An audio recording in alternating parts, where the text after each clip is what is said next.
বন্ধুরা, আপনারা আমার এই ভিডিওটি দয়া করে দেখবেন। আমি চম্পা ভিডিওটি করছি।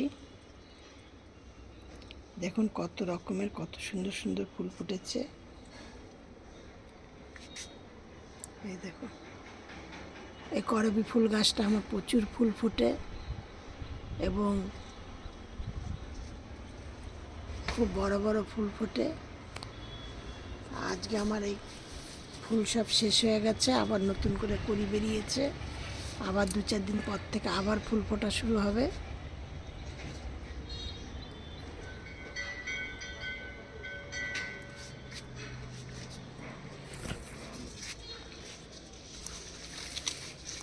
এবার আমি আপনাদের এই আমার গোপন টিপসটি বলছি। আমার এই গাছে এত সুন্দর সতেজ থাকার জন্য আমি গাছের গোড়ায় একটা জিনিস দিই। সেই জিনিসটা হলো 1 চামচ 10 লিটার জলের মধ্যে 1 লিটার জলের মধ্যে 1 চামচ, চা চামচের 1 চামচ ডেটল নিয়ে তার মধ্যে একটা পাতিলেবু হোক, কাগজি লেবু হোক, সেইটার পুরোটার জলটা নিগড়ে চিপে রসটা নিয়ে মিশিয়ে নিয়ে প্রত্যেকটা গাছের গোড়ায় 1 কাপ করে জল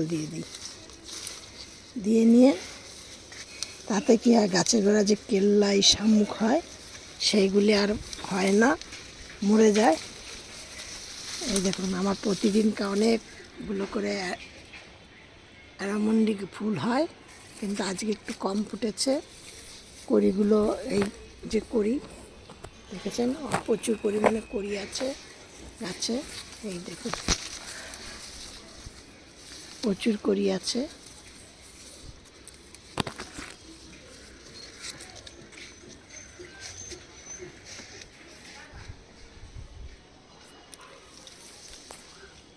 ওই জলটা আমি প্রতিদিন এই সপ্তাহে 2 দিন করে গাছের গোড়ায় দেই, দিয়ে গাছগুলো বেশ সতেজ থাকে এবং ভালো থাকে। আর এই দেখুন কত আমার বেলি ফুল ফুটেছে।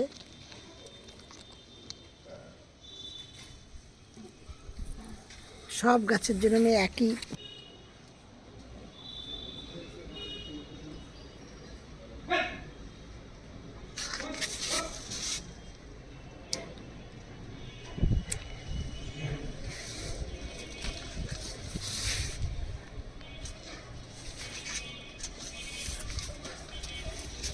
এটা আমার লক্ষ্মী জবার সাইজ দেখেছেন কত সুন্দর, কত বড়।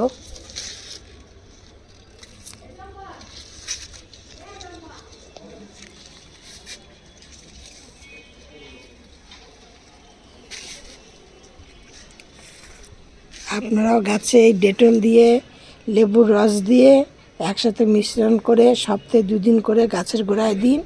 দেখবেন গাছ কত সতেজ থাকবে এবং গাছে খুব ভালো ফল পাবেন। ফুল ফল খুব ভালো সুন্দর হবে। আমার অ্যাডেনিয়াম গাছগুলো দেখুন।